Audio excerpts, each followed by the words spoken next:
Okay, well, hello, and thank you for joining us, either live or after the fact. And this is a little bit of a different setup than you might be accustomed to tuning in. Usually, we have just me and the paper, the physical paper. We have the physical paper as well, but we also have a projected image of the paper of the flipping book on Yumpu, as we have on the website each week.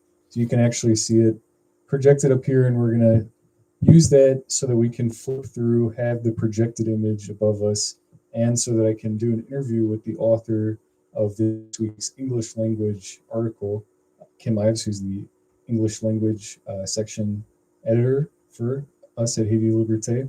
And who are you? And I'm your host, Joseph.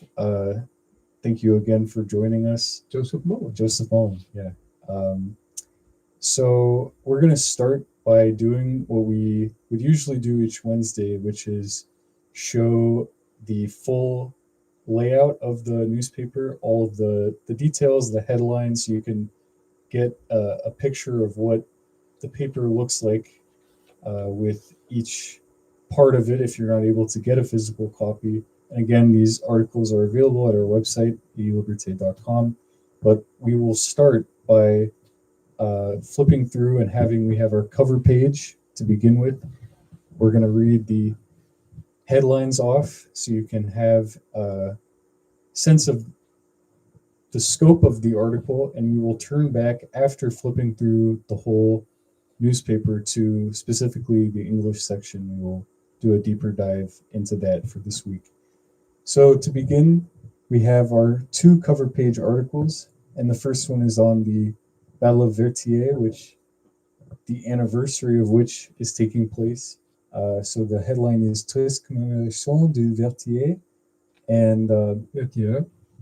we have a picture there, and the reason we're calling it the sad commemoration is that the government, the illegitimate government, which is part of this occupation force imposed by the United States, has its own commemoration that they're doing, which we don't recognize, or we don't see that as the true symbolism and importance of this battle. We see it rather as having an importance which is beyond the scope of what the government is, again, the government is attempting to co-opt and turn into their own narrative around the battle. But we will, as we flip through the newspaper, we'll turn back to an article, this article on page 4, to talk a little bit more in depth about the battle itself, a little bit about its history, and how this commemoration has come to be, which is, in fact, the co opted and sort of washed narrative of the battle itself. Our second cover page article, Campagne électorale ou manifestation pro Muscadine. This is Muscadin. Muscadin. This is a protest taking place in Maragon on Maragon. the 17th of November.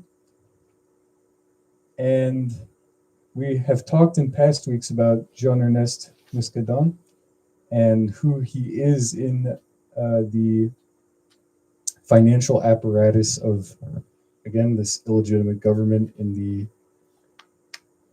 role that he's playing as a potential, he's positioning himself to be a As future presidential candidate, presidential candidate.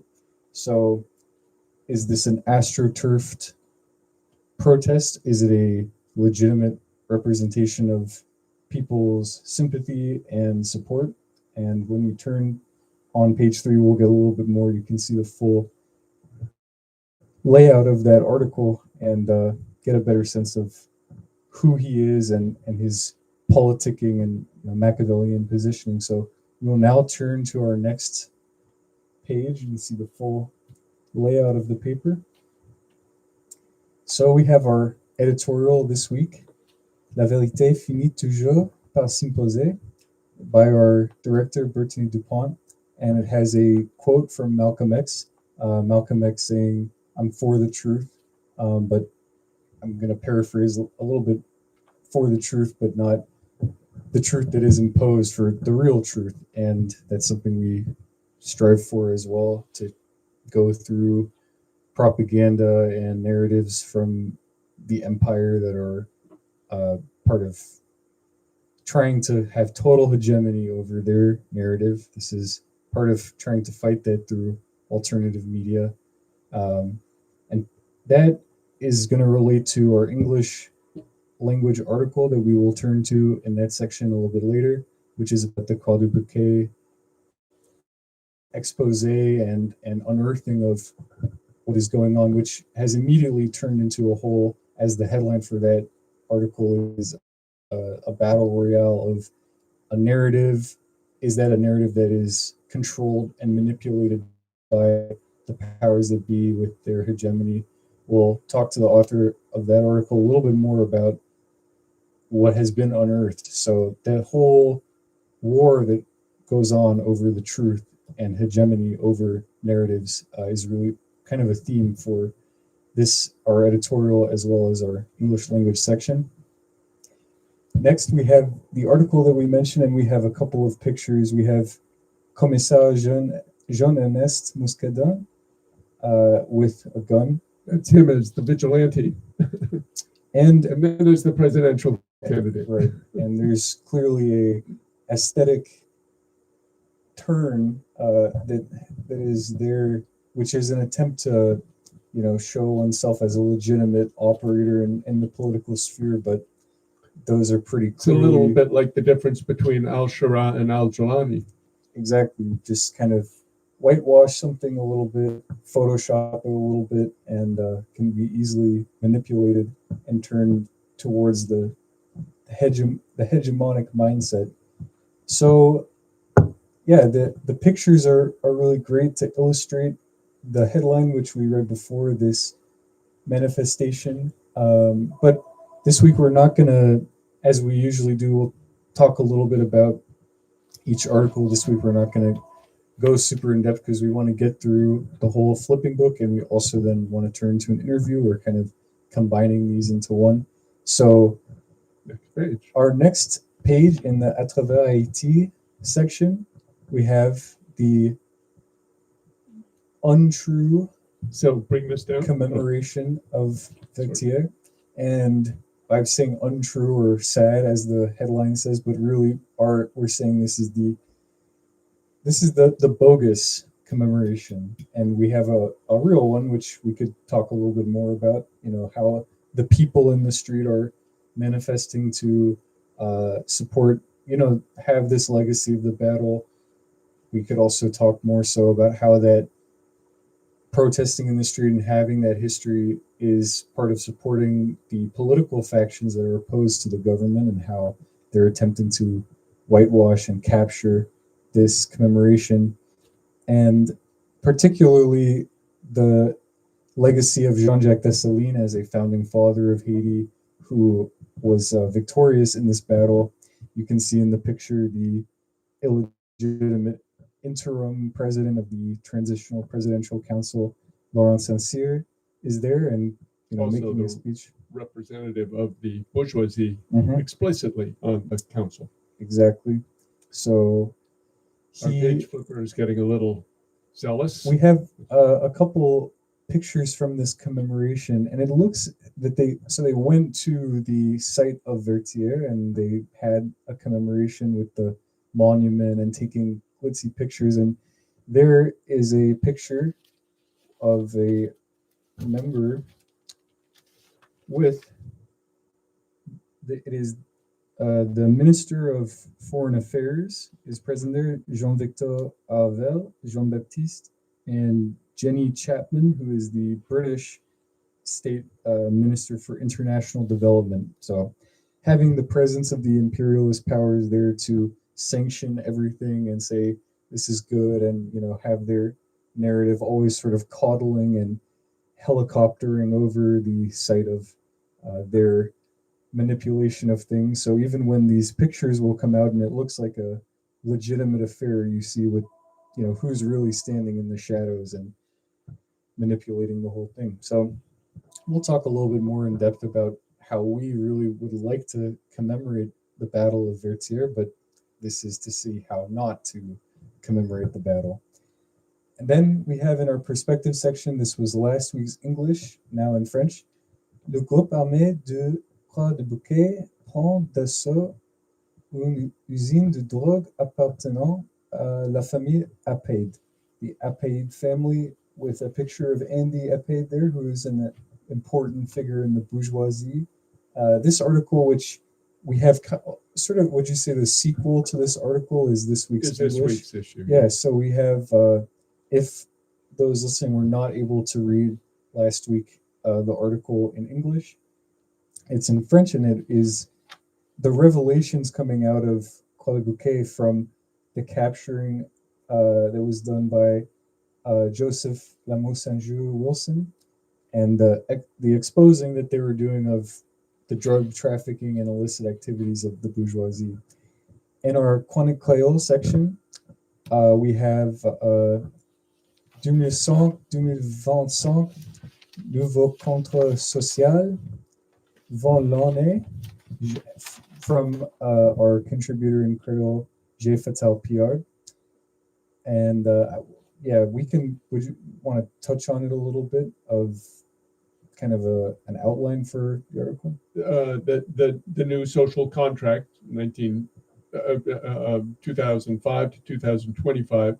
J. Fatal PR, who writes most of the Creole columns in the Creole section. And this is a common theme in Haiti of a new social contract. This is because the old social contract, also known as the Constitution, has not really worked out very well since its ratification in 1987. But anyway, yeah, read that article in Creole if you would like to know more about the themes raised in that. And our second article in the Creole section is Manifestation non gouvernement pour demander. Yeah, it seems we have we have a little bit of in the flipping book. We have a problem on the flipping book. It looks like we have to update the flipping book because we have the same title on both, but it is correct in the paper, we can say. But we will get the flipping book updated. So maybe we're let's just discovering this now. Let's read the two headlines. Yeah, the first article is Manifestation en Wanamet, Poumon de Libération Pasteur Moïse Joseph, who is the guy who oversaw the construction of the canal off of the Massacre River, which on the Maribaru Plain, he became something of a flashpoint and has now really been persecuted and targeted by the government for his role in that leadership role. And then the second article down here, and this is got the wrong title. It is UNESCO Musique comme patrimoine immatériel. And that article, that title will be established shortly. It was a bit of a layout error, which will be corrected, and it was corrected for the paper, thank God. It will quickly be fixed in the flipping book that's on the website. And we can turn now to the perspective section. To continue, we have our headline, La langue créole, pierre angulaire de la résistance anticoloniale, the cornerstone of anti-colonial resistance.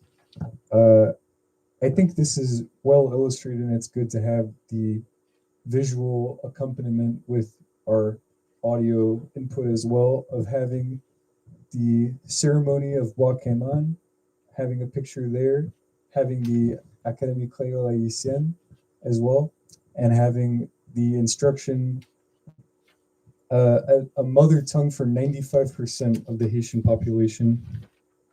We have had in our past articles, we had just recently passed the Creole Symposium at Brooklyn College that took place, and you can read the past articles about that that touch more on also the presence of Creole in the diaspora as well, which is very important. So I think you can continue to our next sections, and we'll flip through when we get to the Le Monde section. We'll talk a little bit faster for the global affairs, but Haiti d'une transition à l'autre, from Catherine Charlemagne this week, d'un processus électoral à l'autre, la saga continue. This is the 19th part for the electoral saga that has been ongoing. And a couple of pictures there. We have Joël Edouard Vorbe Pasha, who is a member of the executive committee of Famille Lavalas. There is Patrick Pierre-Louise. Patrick Pierre-Louise on the far left, specialist of constitutional rights and a member of the Order of Lawyers in Port-au-Prince. And finally, the former deputy of the president of the group that is working on the Constitution. And if you've been following this saga that Catherine Charlemagne has been illustrating in these past editions of this series, this is kind of this ongoing saga around making the Constitution, getting the funds to, have a referendum, and those funds are mostly coming from foreign sources.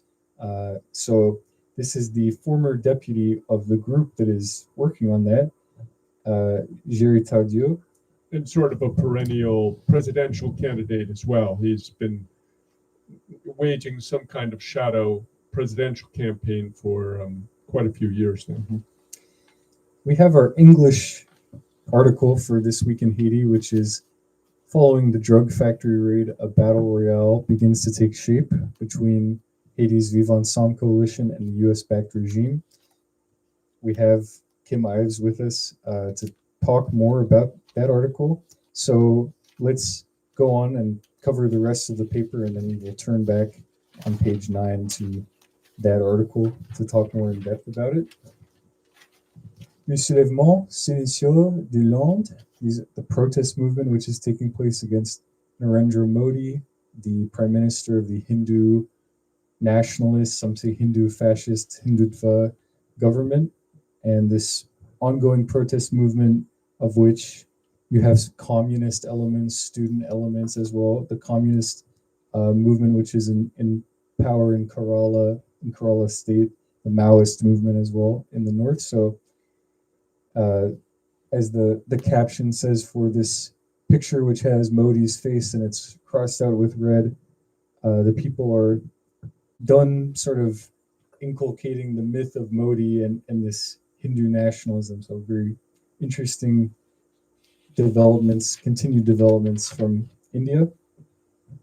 Our next in the perspective section, after our Publix ad, perspectives, la plus ancienne colonie, la guerre la plus récente, Puerto Rico, un tremplin pour la guerre contre le Venezuela, talking about Puerto Rico as a long-lasting, long-suffering colony of the United States with lacking any form of statehood, unable to participate in the presidential elections, and now also, as the headline says, a launching post for this launching pad for the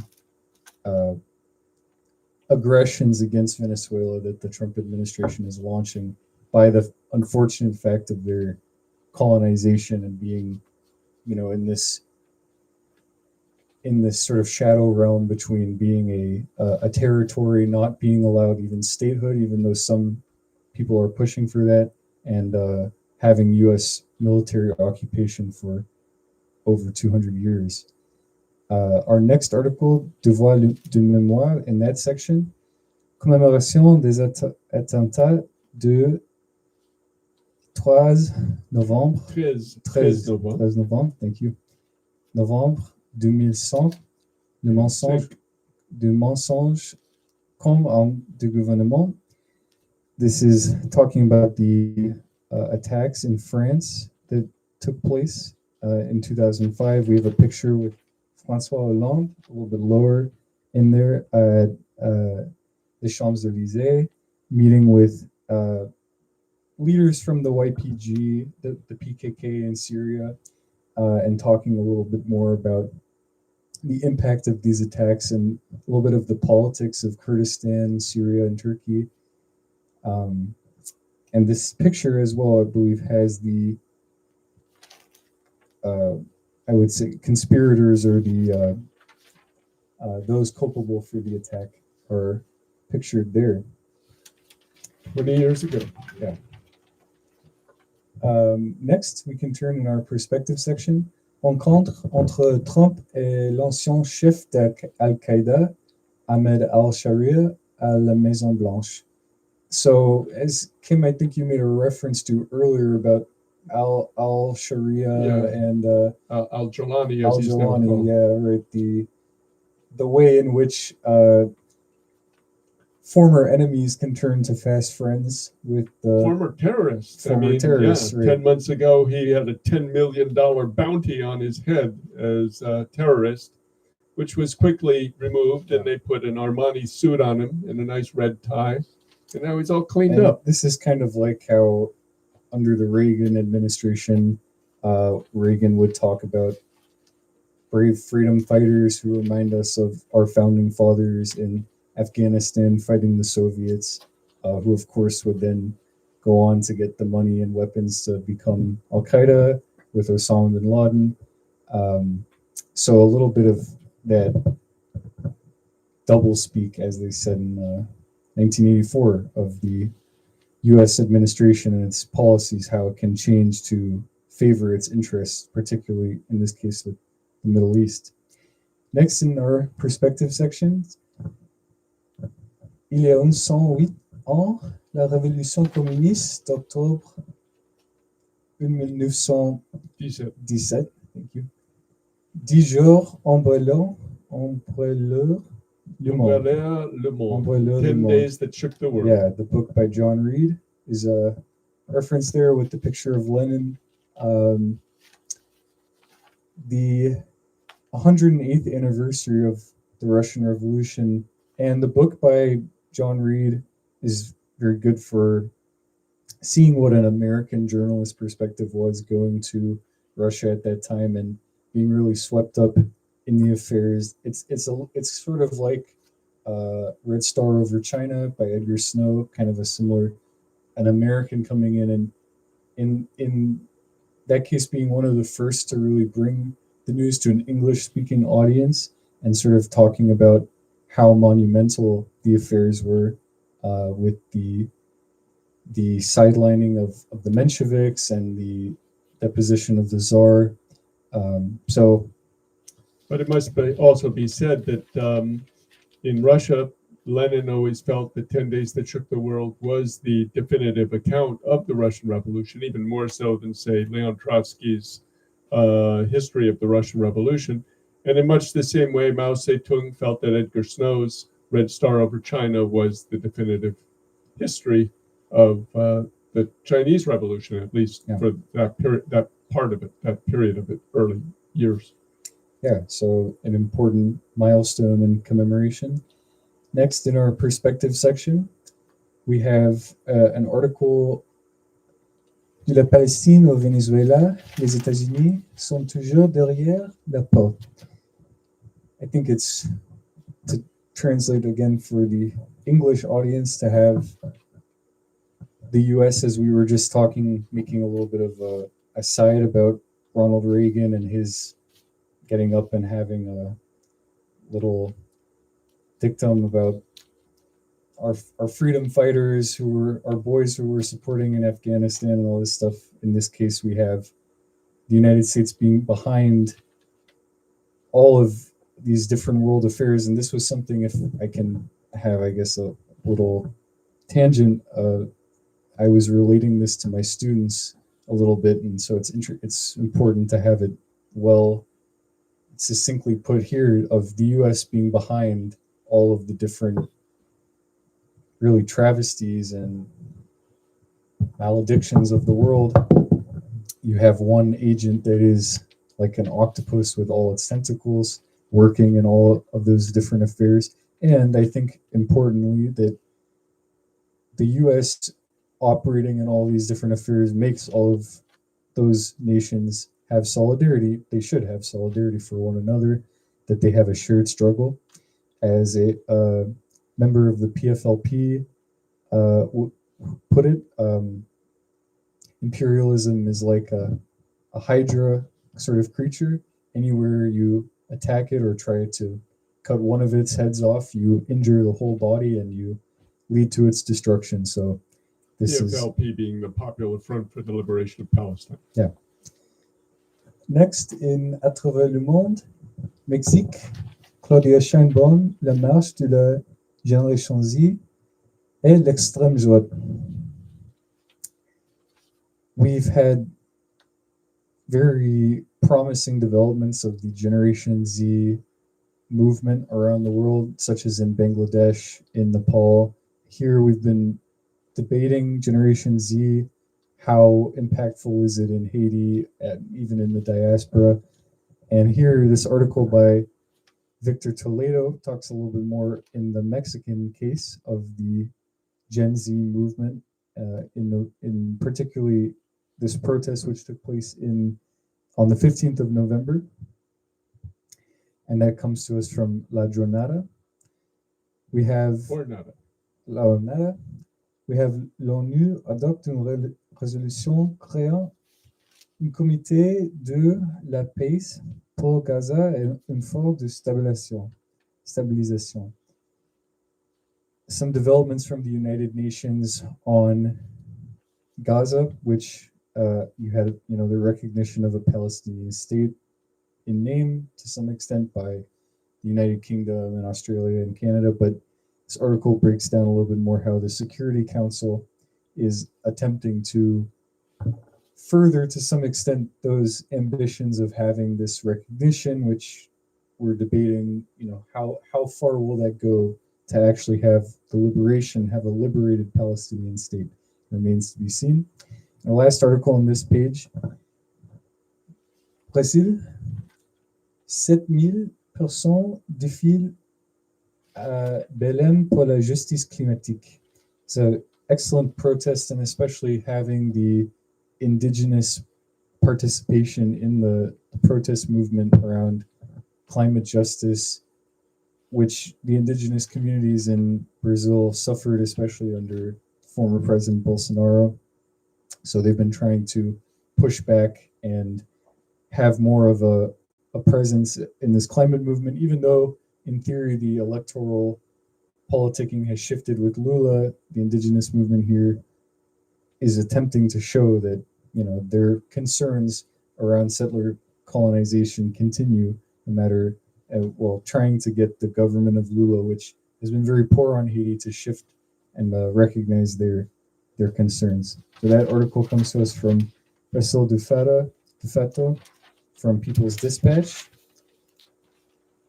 And our next article from around the world, visite officielle à Cuba de la rapporteuse spéciale de l'ONU, from Elizabeth Naranjo and Grandma from Cuba. We have the special reporter from the United Nations, Alina Dohan, Professor Alina Dohan, who is making this official visit to Cuba, especially coming after a vote against the blockade took place, trying to have this vote, which 99% of the world is in favor of, except, of course, who doesn't support taking Cuba off the blockade and the terrorist list and the sanctions. So trying to push against that through the body of the UN, which is flawed, as we know in the case of Haiti, but still trying to utilize it to the degree that it's worth. Just a little note on that vote. I thought it was very almost humorous that during that vote, most of the world, of course, voted against the blockade, but the government of Dominican Republic, apparently at that moment, the ambassador had the great need to go to the bathroom, and so he was absent. He didn't abstain, he was absent for that vote. That's very telling, I think. Yes. Anyway, next. Yeah, that is very telling. Next, Cuba dénonce le mensonge américain et rejette l'opération en Lance du Sud. Of course, Cuba standing with Venezuela and standing with its partners in the ALBA organization against American imperialism and aggression. We have a picture to accompany the Cuban Foreign Affairs Minister, Bruno Rodriguez Parilla, and Cuba accusing the United States of manipulating the G7 and launching this Operation Southern Spear, as it's called. Uh, Cuba has, of course, since the revolution, been standing against U.S. imperialism across Latin America and the world. But in this rapid escalation against Venezuela, having to make this interjection and say, the Trump administration's aggressions will not stand against Venezuela, and having in Latin America at least a presence to say that, as we've pointed out in past weeks, that many partners, so-called partners across Latin America, are more than happy to stand with the U.S. and participate against Haiti and against Venezuela. And our last page, we have a couple of announcements for upcoming protests and solidarity actions that are taking place, as well as an article on the March for Mumia, which I'll talk a little bit about as we close our flipping book. Mumia Abu Jamal, some will know, political prisoner for decades now. And the recent development why we're having the flyer and having this march that is taking place, the March for Mumia, is that he is imminently at risk of losing his vision. He's been talking in the prison, trying to get someone to help with his vision loss, which isn't just a natural thing. Of course, it's caused by his incarceration, caused by the aggression, the state, incarcerating him and thus torturing him, Yeah, the diet can't help. Yeah, exactly. Just all the conditions that he's exposed to. So this march is taking place from Philadelphia to Frackville, Pennsylvania. The march to free Mumia once and for all. The Trump administration, of course, likes to denounce political prisoners, keep them in prison. They did that with Assata Shakur. They're continuing to do that with Mumia. So it's an excellent march to demand justice for all political prisoners, and especially Mumia, the urgent needs that he has, the treatment that is needed for diabetic retinopathy that he is suffering from. Our last two ads, or advertisements, announcements for action, come in New York City. The Arms Embargo Now, International Solidarity with the Palestinian People. That is November 29th at Columbus Circle at 1 p.m. from the Palestinian Youth Movement, Shut It Down for Palestine. So check that out. And then our very last announcement, no war in Venezuela, no troops on our streets. Saturday, November 22nd. It's a 1 p.m. rally and march at the Trump Building. Important to show a presence there. And no war for oil, saying no to ICE, and important, no troops on our streets, the tie-in to the militarization here in the U.S. that is related directly to escalation of imperialism abroad. That's all for our flipping book. And now we're going to turn back to page 9, our English section, and we're going to just have a little bit of a discussion, break down a little bit for English audience tuning in about this week's English language article. We have the author Kim Ives is here, and this is the follow-up from the past article on Call de Bouquet and the expose of the events there that has been made. So the theme for the article for the week is the battle royale that's taking place now, and that there is a heightening of, I could say, the ongoing dialectic, which we've been talking about for past weeks, of the resistance movement, the illegitimate comprador government on the other hand. So how does the expose of what was happening at Croix de Bouquet, and you can give a summary of that for people who didn't get a chance so much to get the details of what was actually found and what is happening at the site, what was exposed by Emo Sanju. But how does that specifically, when you go through those details, heighten this dialectic? You call it a battle royale. So yeah. The next stage of that conflict. Well, what the telespectateur should understand is that over the course of these many years, of the emergence of the Vivre Ensemble movement, which again is the poor neighborhoods of mostly Port-au-Prince who have been armed and were originally armed, many of them, by the bourgeoisie to do acts following its agenda. There has been a refrain by particularly the ultra left, which aligns itself with Washington's position on Haiti, that, well, they're just attacking the poor people's neighborhoods and they never attack the bourgeoisie. So finally, of course, this is a specious argument, a sophist argument, because it is very difficult to attack the bourgeoisie, and in no revolutions are the bourgeoisie in the battles, in the trenches, in the fights. They always have their own agents. They always have, just like any union struggle, you have the union and then you have scabs. The scabs are workers too.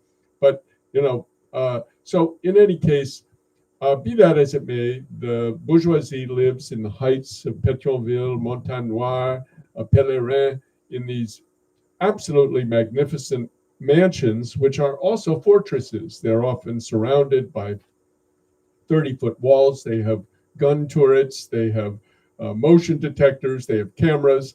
They're very difficult to assail, and it's certainly for people who are coming from these low slums, mostly, often floodplains, down in the city.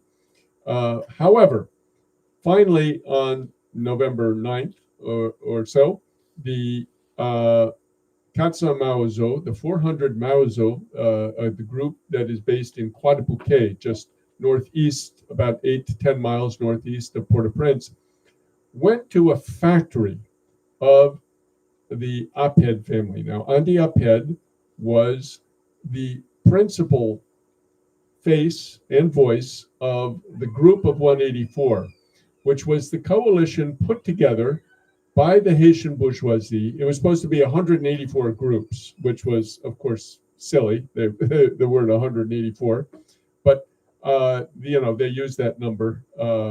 That's kind of a technique of the U.S. laboratory. Always just put a number on it, and now people will swallow it. So the Group of 184 was essentially the creation of a part of the laboratory called the National Endowment for Democracy, which has it has 4 tentacles really, but the 2 that we'll talk about now are the Republican and the Democratic tentacle. The Democratic tentacle was called the National Democratic Institute, or it still functions basically, and the Republican is the International Republican Institute. So these 2 tentacles essentially funneled a lot of money to the Group of 184, which Andy Aped led, and they were what was called at the time in 2004, that is 21 years ago, the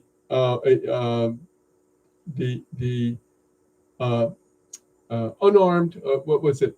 The unarmed resistance. That is, you had an armed resistance, which was Guy Philippe and his groups of so-called guerrillas in the north. And in Port-au-Prince, in that area, you had Andy Aped and the Group of 184, and another thing called the Democratic Convergence. Okay, all of that simply to say that Aped family became really the face of the counter-revolutionary, of the pro-imperialist bourgeoisie in Haiti. So it was huge, absolutely huge, when La Mort Saint-Jour went into this factory on the plains of Croix de Bouquet, which used to all be sugar fields, and which incidentally was where all the pre-Columbus civilizations based their civilizations. All the archaeological finds are in that region of Haiti. That's where most of the Taino, the Caribe Indians lived. But that area, it has this factory, which was sitting there, and they went in and they discovered 57 bags of marijuana. And then also they claimed to have found or marijuana. it was marijuana. It turns out. I mean, we didn't really know, and we put it in last week's issue that it was a question mark. Was it hemp? Was it marijuana? But both hemp and marijuana are illegal in Haiti, so it was kind of a meaningless distinction. But it turns out the confirmation of it actually came from not the Aped family, not the Haitian government, de facto government, but from a guy who was probably the best source you could possibly have on it, a guy called Stanley Luca, a well-known Haitian pundit who was the principal point man in that aforementioned 2004 coup against Aristide, working very closely with Aped and as a agent of the International Republican Institute, IRI, which again was a part of the National Endowment for Democracy, which was described by the founder of the NED as we do the work that the CIA used to do covertly. So we call it a CIA cutout. It's basically they made public, they made open the electoral and political sabotage, intervention, and mischief that the empire conducts in the form of the NED's two political tentacles, the National NDI and the IRI. So Stanley Lucas, who was really the ringleader of all of the politicians and setting up conferences in the Dominican Republic and jetting around the world, basically to help foment the coup against Jean-Bertrand Aristide, the elected president, overwhelmingly elected president of Haiti. He was the one who went on the radio last week and finally said, yes, indeed, it does belong to Aped. It is their factory. It is their fields. And that is, in fact, marijuana. But it's medical marijuana. Medical marijuana.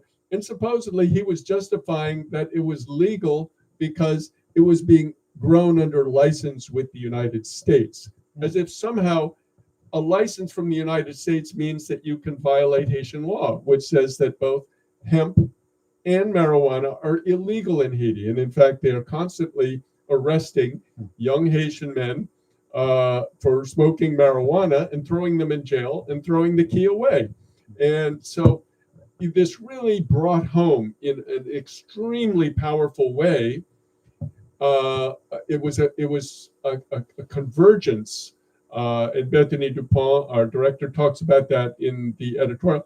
It's a convergence really of truth on the matter, because you saw, one, that the bourgeoisie is above the law, which Haitians have always known and resented, but two, in that they are involved in criminal activity, just doing what they want when they want, which is true for many of the fabulously rich bourgeoisies around the world. Right. Here in the United States. Yeah, but well, two, it put to rest the question that the Vivre Ensemble, these coalition of armed groups, is not attacking the bourgeoisie, is not going after the bourgeoisie.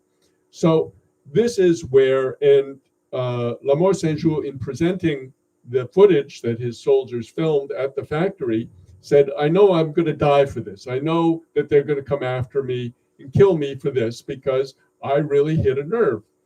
And indeed, that's exactly what happened on November 14th. So this article is really about the mobilization of the GSF, that what's called the Gang Suppression Force, passed through the UN, was given its benediction, was blessed by the UN Security Council, with Russia and China, of course, abstaining, and Pakistan, to its credit.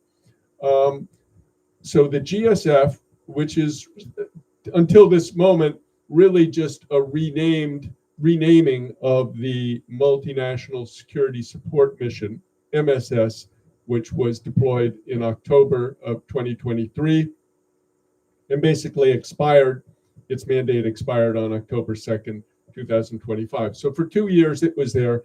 It did practically nothing, zero. 3 Kenyans were killed in a few actions around the country. But the long and short of it, it was no effect on the situation at all, and had essentially no money because it was all supposed to be voluntary contributions. Now, the Trump administration has done a kind of I'll say illegal move where they're going to get logistical money from the UN peacekeeping budget to subsidize, to pay for the GSF, and they hope to get 4,500 more troops to have a total of 5,500. There's only about 1,000 troops in the MSS there, and that's Kenya, Belize, Bahamas, Guatemala, El Salvador, and Jamaica. So, in short, the GSF got together with the Haitian police, the PNH, and the Haitian army, the FAD, what they call the FAD, and they carried out a 15-hour operation in Quadabouquet, fighting with the Katsamauzo, Joseph Wilson, Lamo Saint-Just group, and the net result of this was they claimed that they killed several. That was their term in their press release. Several, you don't know how many, soldiers of Katsamauzo, and they captured, I think, a total of 9 weapons, 6 long guns and 3 pistols. And they captured a bulldozer, an armored bulldozer that belonged to the Katsamauzo and the armed group of the neighboring town of Canaram. So, long story short, they had this huge offensive there, and they brought in on the same day some Bahamian officials, the head of the Bahamian armed forces. Again, Bahamas only has 400,000 people in it, the population, which is smaller than most Haitian large cities. It's smaller than Port-au-Prince, which is about 3 million, smaller than Cape Haitian, smaller than Gonaïves, smaller than Okai. So, this is a tiny, tiny country. And so they did this show of force in Quadabouquet. They did this show of officials in Port-au-Prince. And the next day, on the 15th, Jimmy Cherizier went on the radio, and you see the picture up there. And he said, not on the radio, on WhatsApp, he sends out these videos, which he records. And he said, listen, people, don't go out, clear the streets, because we're gonna start battling with the police because of this offensive.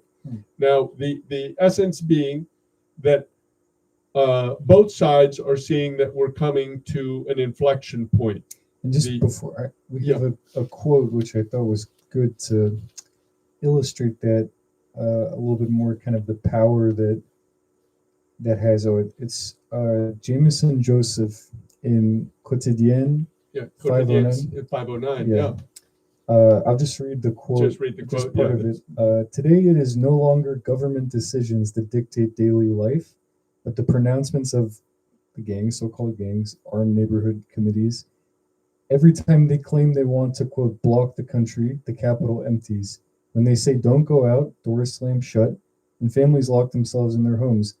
Not saying that to discourage. I mean, you're in that context, it's to keep people safe, actually, because they're saying we're doing this struggle. We don't want bystanders to be caught up and become collateral damage. Exactly. So I think it speaks to the counter hegemonic power that they have, and in some ways, even what you were just saying of going on the airwaves, which is an essential part of any revolution, securing control of the communication apparatus and being able to disseminate information, particularly against the government, which otherwise would control people's beliefs and daily life, as it says through its pronouncements, that there's this counter hegemony which gets secured through stuff like WhatsApp and TikTok, and that there's such a powerful presence, which the power of that communication just matches the armed presence, the real power that lies behind that. So you were starting to talk about that inflection point, that contradiction that's emerging, Right. and this really, Croix du Bouquet has really become like the tinder for that. Right. This is the spark where both sides have seen, because the U.S. government, that is the imperialists of U.S., France, and Canada, they see that their game of putting in this presidential council, 9 members, we talked about a lot, 9 presidents, is going to fail. That is, they were supposed to have held elections, and on February 6th, February 7th, 2026, they were supposed to be inaugurating an elected president.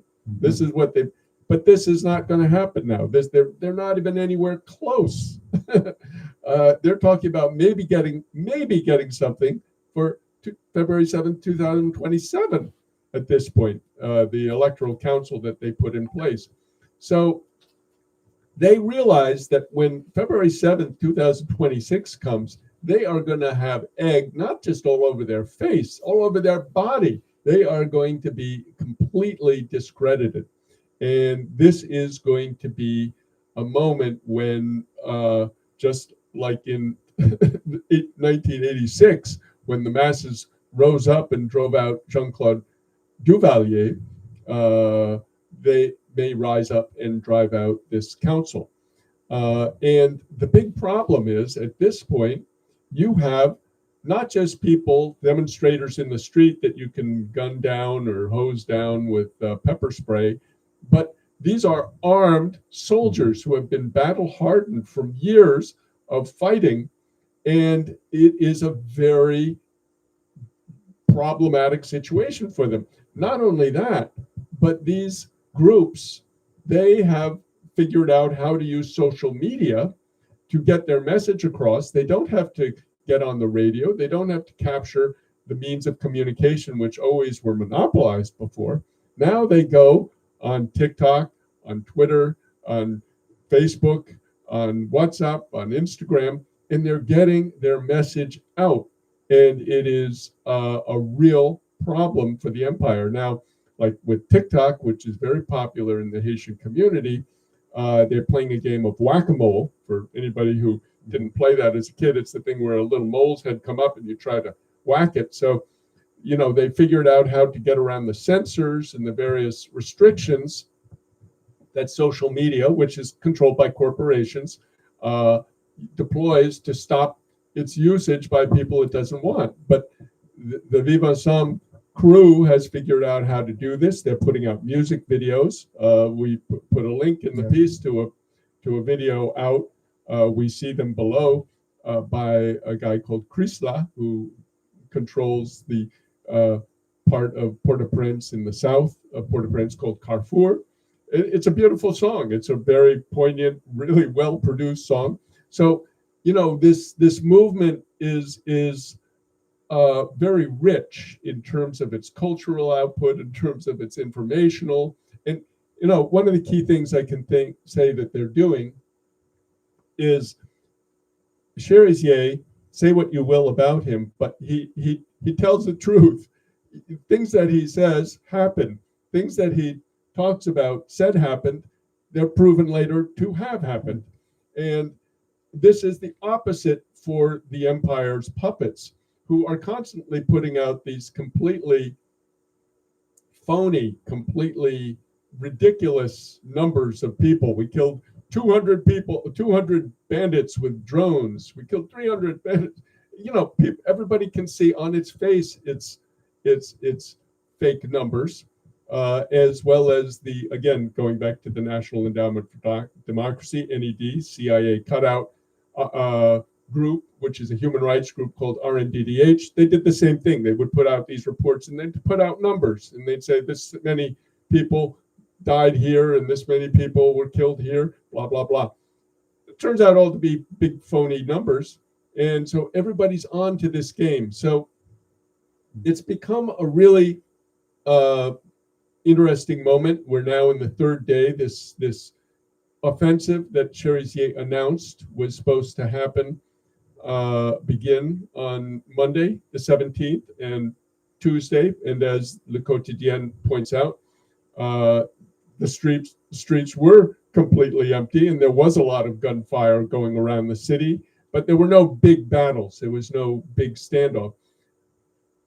Of course, when you're fighting guerrilla warfare, you avoid big battles. You try to have a war, what Mao Zedong called wars of maneuver, where you just, peck at the corners of the larger, more armed, more armored cars, more big guns force, which is the GSF, the PNH, and the FAD.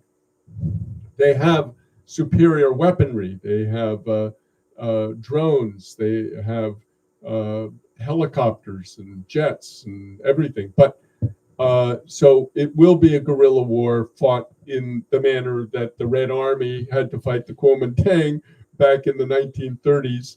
Or even as we're having this commemoration of the Battle of Vertières, that we're making reference to the historical events, and we have the way in which it was co-opted and turned into this kind of pseudo, I won't even say pseudo nationalist, because I mean, it's okay to have it as a national commemoration and show patriotism, nationalism, but a almost like a Disney World sort of co-optation that was done by the TPC, turning it into like a stolid, completely mummified depiction of things. And then you see the real life, current day, latter day, depiction of Dessalines and the freedom fighters from that time, and they're shunned by the administration of the country. Right. So the same tactics that were utilized at the time to create change, to fight off imperialist powers, even though it seemed initially completely unlikely and a fool's errand at the time for the revolution to take place.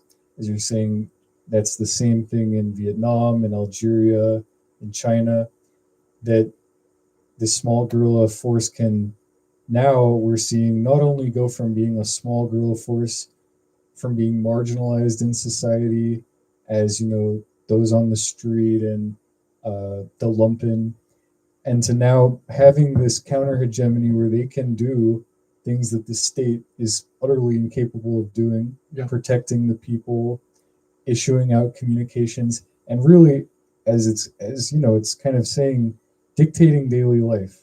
Like, how much more powerful can you be than that? And this seems to be kind of the moment that we are living in historically in 2025, where we see this giant colossus, this Goliath, if you will, of an empire in Israel, funding Israel with billions of dollars yearly, and yet unable to defeat this scrappy Palestinian resistance in a strip of land the size of Manhattan. It's extraordinary, and they are completely losing the propaganda war, the ideological war. Most of the world is totally reviles, is disgusted, is repelled by Israel and its crimes. It's famine, it's genocide that it's conducting in Gaza and also increasingly against the West Bank.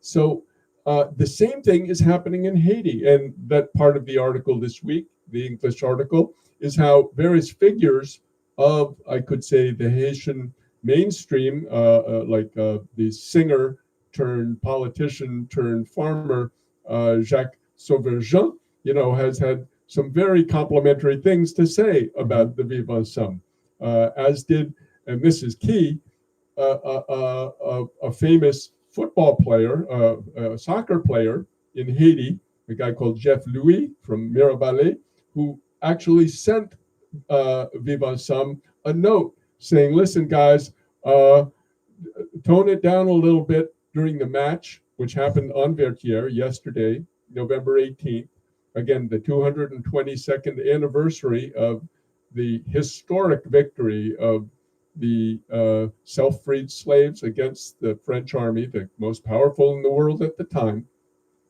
He said, give it a little bit so our grenadier, that's how they call the players of the Haitian national team, the grenadier can win. And they, he put a little line, which is a kind of a refrain in Haitian revolutionary movements, grenadier à l'assaut, revolution, combatants forward. And so this propaganda war is being won in Haiti by the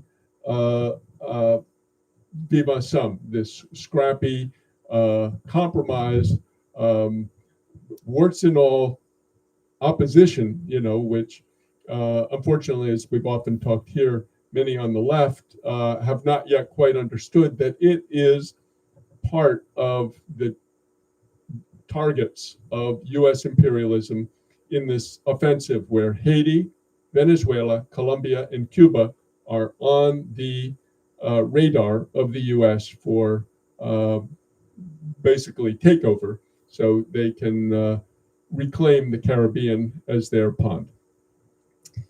Yeah, I think we can go to maybe a last question or last topic. We have the article on page 4, which is about this commemoration of Berthier.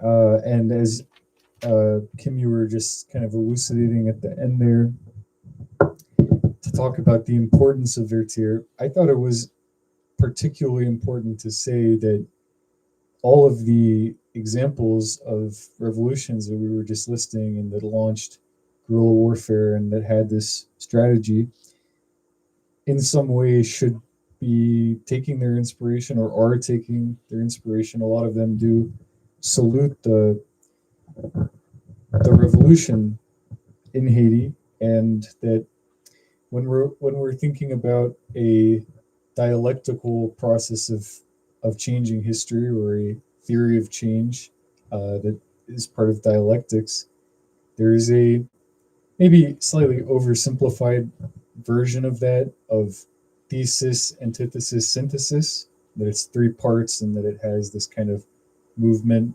And Engels said it's a zigzag kind of movement. It goes back and forth, but that there's, as we were kind of putting it, that there's a point at which you break through from this, and it maybe that with dialectics, and it's coming from Aristotle and whatever Hegel was referencing, that it's even a discursive thing, and it starts with language changing over time and then whatnot. So we have this depiction of Berthier, and we see the commodification of it, that the bourgeoisie is standing there staring at the pictures and whatnot.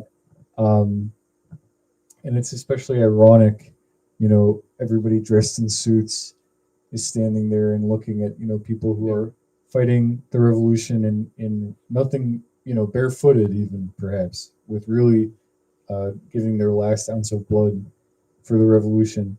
And just to add one thing, this picture, for instance, is taken at the Mupana, which is a museum slash ceremonial space on the Champ de Mars, the downtown square of Port-au-Prince.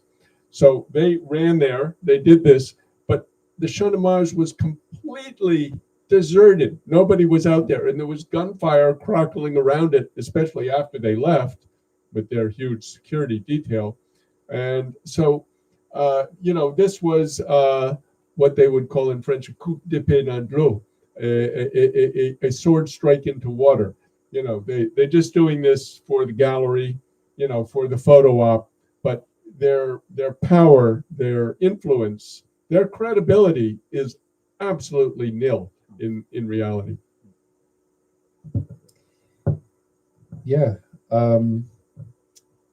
Well, I think it's appropriate that we sign off by congratulating Haiti's national football soccer team, The for Grenadier, the yes. Grenadier, for the victory yesterday. And hopefully, if people are tuning in from the English audience, also will go and uh, check that out and maybe watch the highlights of the match, or keep Yeah.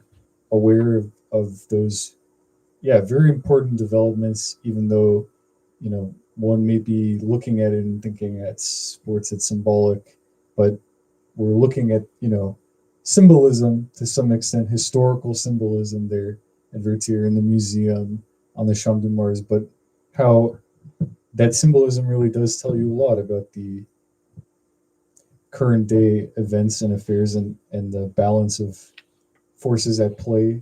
Um, I think I remember you told a story when we had the Independence Day celebration, which was the French general going across the battlefield, pausing the fighting, going across the battlefield to. Well, that's the story. I should give it Okay. for those who don't know in our English speaking audience. And again, we encourage you to engage with Haiti Liberté. As you can see here, two white American guys talking about Haiti, because Haiti is not just for Haitians, although of course it is primarily, but it is an international struggle, which really was the touchstone for all the liberation struggles in history since 1804.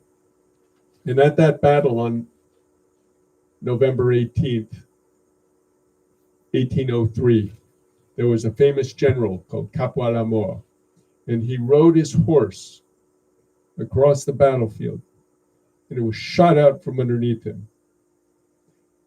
And instead of retreating, he got up and he charged across the battlefield, said, "Onward, en avant, Grenadier, à l'assaut." And at that moment, a drum roll went across the French lines, and the fighting stopped. And you can picture it coming from the smoke across the field. A horseman, lone horseman, rode across, a messenger from General Rochambeau, and he handed Capois la Mort a letter, and it said, it's beautiful, the commander of the French legions compliments the leader of the indigenous forces for the honor and courage with which he has showered himself this day. And then he rode back across, and the battle resumed, and the Haitians won. So that is the heroism and the example that the Haitians set on November 18th, 1803. So,